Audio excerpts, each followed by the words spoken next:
Bismillahirrahmanirrahim. Assalamualaikum warahmatullahi wabarakatuh.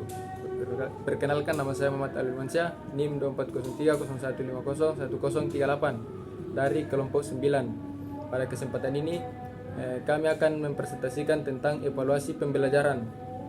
Adapun daftar nama kelompok kami yaitu Aris William, Nandika Rizky Ponglaba, Muhammad Alwi Mansyah saya sendiri, Muhammad Farid Ramadan, Syaf Karipali. Saya persilahkan kepada teman-teman untuk menyampaikan materinya. Baik, materi yang pertama adalah latar belakang. Pendidikan adalah kunci sumber daya manusia, berkualitas, kurikulum, metode, dan evaluasi pembelajaran sangat penting. Evaluasi membantu guru menilai pencapaian tujuan dan memperbaiki proses belajar mengajar. Kurikulum 2013 menekankan evaluasi yang komprehensif, tidak hanya nilai angka, tetapi juga proses, sikap, keterampilan, dan karakter. Guru perlu instrumen evaluasi yang domain kognitif, afektif, dan psikomotor untuk hasil yang menyeluruh.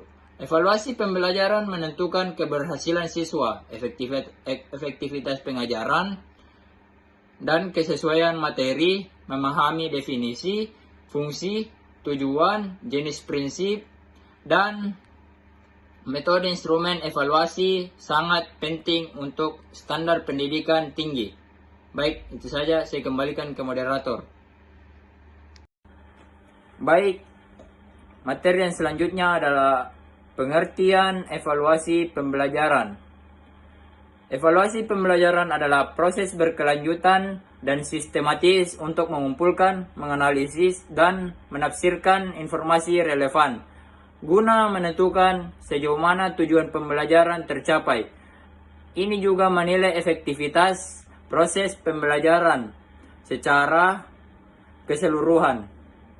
Menurut Gronlund 1976, evaluasi adalah proses terorganisir untuk menentukan seberapa baik tujuan pengajaran telah dicapai. Elis Ratna Wulan dan Rusdiana tahun 2014 menyatakan bahwa evaluasi pembelajaran melibatkan pengukuran dan penilaian kemajuan, perkembangan, serta efektivitas pembelajaran. Guru dapat mengetahui kemampuan kognitif, afektif, dan psikomotorik siswa. Evaluasi pembelajaran penting untuk perencanaan tindakan lanjut, seperti mengubah strategi, metode, atau memberikan bimbingan tambahan, evaluasi yang benar dan berkelanjutan, menghasilkan proses pembelajaran yang efisien, efektif, dan berorientasi peningkatan. Baik, itu saja, saya kembalikan ke moderator. Assalamualaikum warahmatullahi wabarakatuh. Perkenalkan, nama saya Aris William. Pada kesempatan ini, di video ini saya akan menjelaskan fungsi evaluasi pembelajaran dalam konteks pendidikan jasmani. Evaluasi memiliki fungsi umum. Fungsi ini membantu guru melihat kemampuan belajar siswa atau atlet. Selanjutnya, ada fungsi khusus psikologis. Evaluasi ini membantu siswa menyadari potensi diri mereka.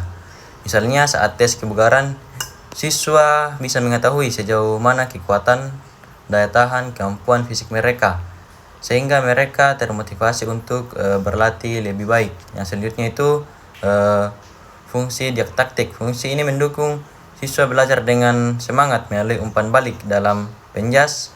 Hal ini terlihat ketika guru memberi penguatan setelah siswa berusaha dalam permainan atau latihan. Evaluasi semacam ini menumbuhkan kerjasama, sportivitas, dan rasa percaya diri. Dan yang terakhir itu fungsi administratif. Fungsi ini berkaitan dengan pelaporan hasil belajar kepada orang tua dan sekolah. Data yang diperoleh mencakup sikap sportif, kebugaran, keterampilan olahraga siswa. Untuk materi selanjutnya itu tujuan evaluasi pembelajaran. Yang pertama, informasi pencapaian tujuan. Dalam olahraga, evaluasi membantu melihat apakah siswa sudah mencapai target latihan, misalnya peningkatan kecepatan lari, kelincahan, atau teknik dasar. Yang kedua, identifikasi kesulitan belajar, seperti pelatih melihat kekurangan atlet, misalnya dribbling kurang, stamina cepat habis, dan begitupun guru tahu apa yang harus diperbaiki bagi siswa. Yang ketiga, umpan balik bagi guru. Evaluasi memberi data bagi guru, sama seperti pelatih mengevaluasi metode latihannya, apakah latihan efektif, apakah perlu teknik baru, atau latihan harus diubah. Yang selanjutnya, penentuan kelanjutan pembelajaran. Setelah tahu hasilnya, guru atau pelatih bisa menentukan langkah selanjutnya, apakah perlu pengulangan teknik dasar, peningkatan intensitas latihan, atau memulai materi baru seperti passing dan lanjutan. Jadi itu saja materi yang saya sampaikan, kurang lebihnya mohon maafkan. Assalamualaikum warahmatullahi wabarakatuh. Assalamualaikum warahmatullahi wabarakatuh. Jadi materi selanjutnya yaitu jenis-jenis evaluasi pembelajaran. Jenis-jenis evaluasi pembelajaran ini ada beberapa bagian. Yang pertama itu adalah evaluasi diagnostik, yaitu dilakukan sebelum pembelajaran untuk mengetahui kemampuan awal atau kelemahan siswa seperti tes kebugaran motorik dasar. Jadi evaluasi diagnostik ini dilakukan di awal pembelajaran untuk mengetahui keterampilan motorik dasar siswa seperti berlari, jalan, melempar, melompat. Itu biasanya dilakukan pada awal pembelajaran. Yang kedua ada evaluasi selektif, menilai kelayakan siswa untuk program atau kegiatan tertentu seperti pemilihan atlet di sekolah. Jadi evaluasi selektif ini juga itu menilai kelayakan suatu siswa dalam program atau kegiatan tertentu seperti tadi contohnya pemilihan atlet untuk berpartisipasi dalam kegiatan atau program tertentu. Yang ketiga ada evaluasi penetapan, menetapkan siswa ke kelompok atau tingkat kemampuan sesuai dengan tingkat kebugarannya sendiri. Jadi di sini contohnya seperti guru membagi kelompok dan menyamakan siswa dengan kebugaran tingkat yang sama. Yang keempat itu adalah evaluasi formatif, dilakukan sepanjang proses pembelajaran untuk melacak kemampuan siswa, memberikan umpan balik untuk perbaikan. Evaluasi ini formatif ini tuh biasanya dilakukan pada akhir proses pembelajaran, di mana kita memberikan pertanyaan atau umpan balik kepada siswa untuk mengetahui seberapa paham dia tentang materi yang kita pelajari hari ini. Dan ini juga sangat bermanfaat untuk siswa kedepannya. Yang kedua, yang terakhir ada evaluasi sumatif, dilakukan di akhir periode pembelajaran untuk mengevaluasi hasil belajar keseluruhan, seperti tes praktik dan penilaian sikap. Evaluasi sumatif ini itu dilakukan di akhir pembelajaran seperti akhir semester untuk mengetahui apakah proses pembelajaran kita yang kita lakukan selama ini tercapai atau tidak.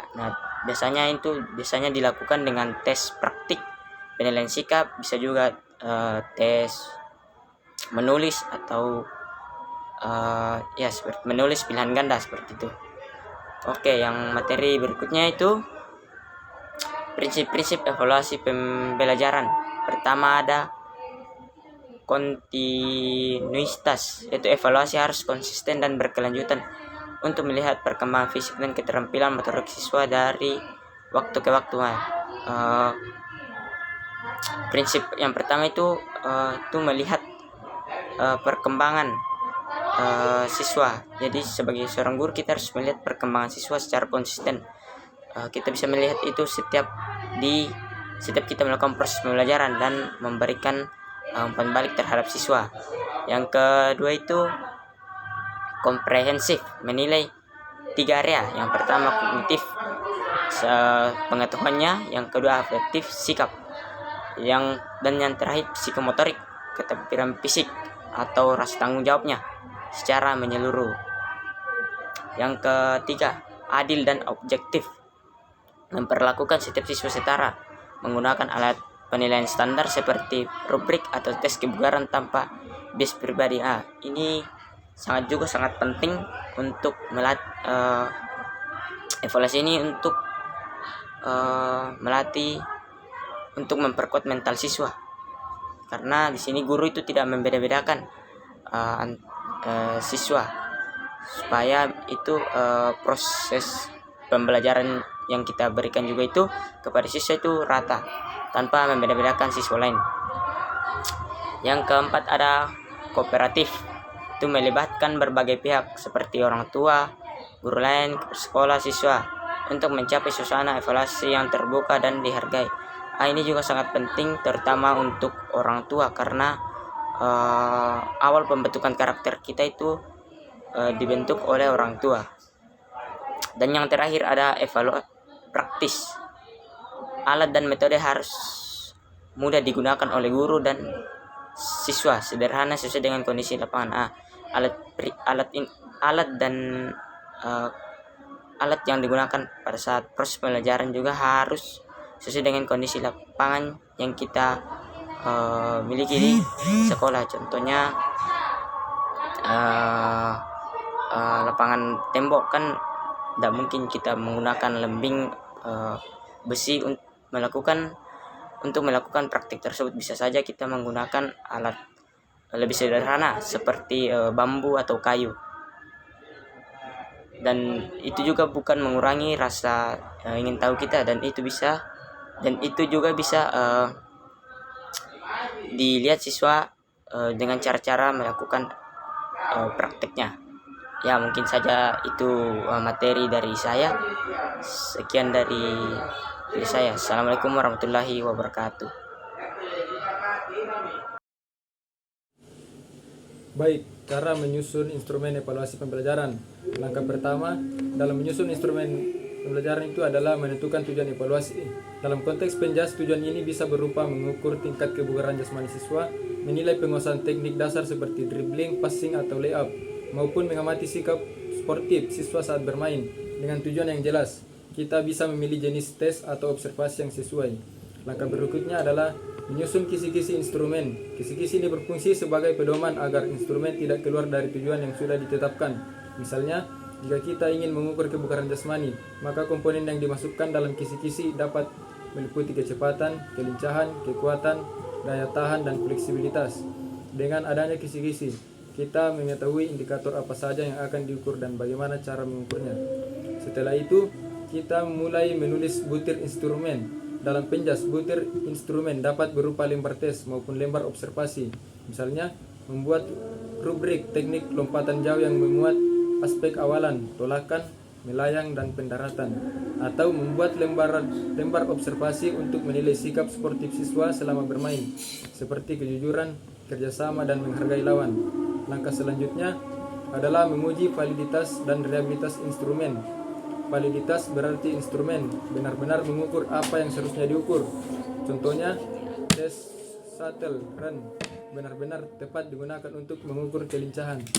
Sedangkan reliabilitas berarti instrumen memberikan hasil yang konsisten meskipun dilakukan berulang kali. Tapi ini penting agar instrumen yang kita gunakan tidak menyesatkan atau menghasilkan data yang tidak akurat. Setelah instrumen siap, barulah dilakukan pelaksanaan tes. Dalam penjas, pelaksanaan tes biasanya berupa kegiatan fisik seperti lari, lompat jauh, push up, sit up, renang, dan sebagainya. Pada tahap ini, keamanan dan kesiapan peserta harus diperhatikan, termasuk pemanasan, penggunaan alat yang sesuai, dan kondisi lapangan agar tidak menimbulkan risiko cedera. Langkah terakhir itu adalah mengolah dan menafsirkan hasil tes.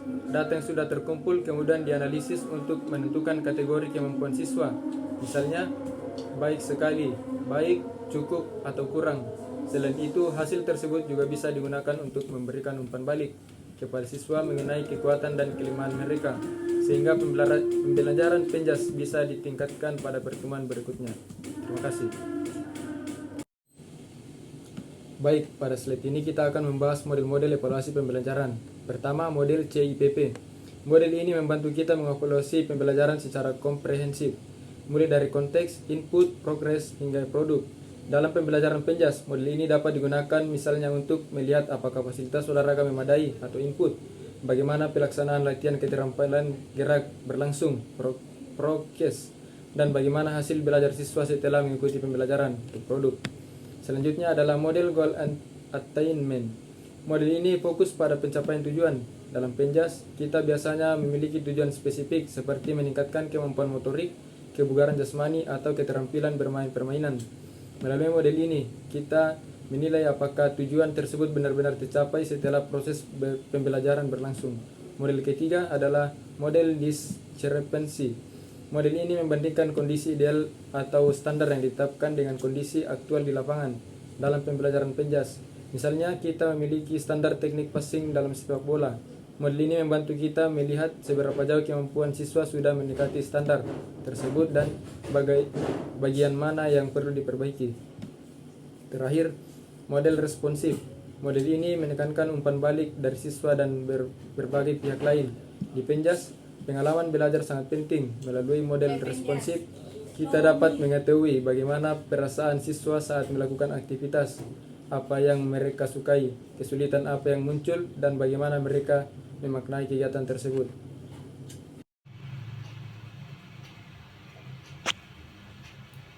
Baik, saya akan menjelaskan mengenai teknik penilaian dalam evaluasi pembelajaran, khususnya yang sering digunakan dalam pembelajaran pendidikan jasmani, olahraga, dan kesehatan atau PJOK. Dalam proses belajar, penilaian tidak hanya berfungsi untuk mengetahui nilai akhir siswa, tetapi juga untuk melihat perkembangan kemampuan, sikap, serta keterampilan yang dimiliki setiap peserta didik. Oleh karena itu, kita menggunakan beberapa teknik penilaian agar hasilnya lebih objektif dan menyeluruh. Pertama, penilaian melalui tes. Tes ini terbagi menjadi 3 bentuk. Yang pertama adalah tes tertulis, yaitu penilaian melalui pilihan ganda, isian, benar salah, menjodohkan, atau uraian. Tes ini biasanya digunakan untuk mengukur pemahaman konsep, misalnya aturan permainan, sejarah, olahraga, atau teknik dasar dalam cabang olahraga tertentu. Yang kedua adalah tes lisan, yaitu tanya jawab langsung antara guru dan peserta didik. Dalam PJOK, tes lisan bisa digunakan untuk mengecek kesiapan siswa, pemahaman strategi bermain, atau penjelasan tentang keselamatan aktivitas. Keunggulannya adalah hasil bisa diketahui langsung, namun membutuhkan waktu lebih lama. Yang ketiga adalah tes perbuatan, yaitu penilaian melalui unjuk kerja atau praktik. Ini sangat relevan dalam PJOK karena siswa dinilai melalui gerakan, teknik, dan keterampilan bermain, misalnya penilaian dribbling, servis bola voli, atau teknik renang. Prosesnya dimulai dalam persiapan hingga hasil akhir, dan biasanya memakai format standar observasi. Selanjutnya, teknik penilaian kedua. Teknik penilaian melalui observasi. Observasi dilakukan dengan mengamati perilaku, kemampuan, dan sikap siswa ketika mengikuti aktivitas dalam PJOK. Observasi sering digunakan saat siswa bermain dalam kelompok, bekerja sama, atau menunjukkan sportivitas. Guru mencatat perilaku tertentu seperti ketepatan gerak, kerjasama, dan disiplin selama kegiatan. Teknik penilaian ketiga, penilaian melalui wawancara. Ini merupakan metode non-tes yang digunakan untuk menggali informasi tentang pengalaman belajar, kendala, dan motivasi siswa. Dalam konteks PJOK, wawancara membantu guru memahami kesulitan siswa saat melakukan gerakan tertentu atau alasan siswa kurang percaya diri dalam permainan. Pertanyaan yang terbuka dan suasana wawancara yang nyaman akan membuat siswa lebih mudah menyampaikan pendapat. Dengan menggunakan ketiga teknik ini, tes observasi dan wawancara, guru dapat memperoleh gambaran yang lebih utuh tentang perkembangan siswa, tidak hanya dari aspek kognitif, tetapi juga keterampilan dalam motorik dan sikap dalam beraktivitas.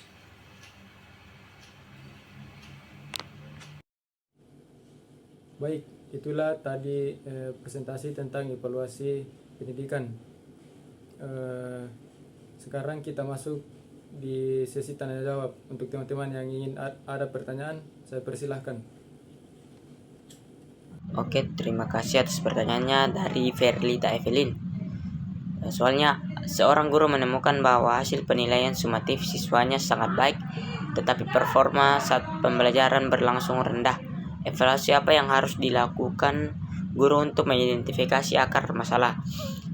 Jika seorang guru mendapati saat penilaian sumatifnya sangat baik, tetapi saat melakukan pembelajaran itu sangat rendah, biasanya itu dapat dilakukan evaluasi formatif, yang berfokus pada proses belajar sehari-hari. Melalui evaluasi ini tuh guru dapat menelusuri bagaimana memahami materi di saat kegiatan berlangsung, dengan meninjau kualitas tugas dan memberikan juga umpan balik, serta apakah metode pengajaran pengajar sudah memberi ruangan bagi keterlibatan aktif. Guru juga perlu memeriksa kembali instrumen penilaian sumatif untuk memastikan bahwa hasilnya benar-benar mencerminkan kemampuan siswa. Dengan evaluasi proses pembelajaran dan kesesuaian penilaiannya, guru dapat menemukan akar masalah secara lebih tepat. Ya, mungkin itu saja jawaban dari saya. Jika ada yang ingin disanggah, saya persilakan. Assalamualaikum warahmatullahi wabarakatuh. Kesimpulan, proses penting yang disebut evaluasi pembelajaran adalah untuk mengetahui apakah tujuan pembelajaran telah dicapai dan seberapa baik proses belajar mengajar berlangsung. Evaluasi memberikan guru kesempatan untuk melacak kemajuan siswa, menemukan tantangan, dan mengevaluasi keberhasilan strategi dan media yang digunakan. Hasil evaluasi tidak hanya memberikan gambaran tentang seberapa baik siswa belajar, tetapi juga berfungsi sebagai dasar untuk perbaikan pembelajaran berikutnya. Dengan demikian, evaluasi pembelajaran berfungsi sebagai alat untuk memastikan bahwa proses pendidikan berjalan sesuai dengan rencana dan memberikan umpan balik kepada guru dan siswa tentang bagaimana secara berkelanjutan meningkatkan kualitas pembelajaran mereka. Sekian dari presentasi kelompok kami, kurang lebihnya mohon dimaafkan. Wassalamualaikum warahmatullahi wabarakatuh.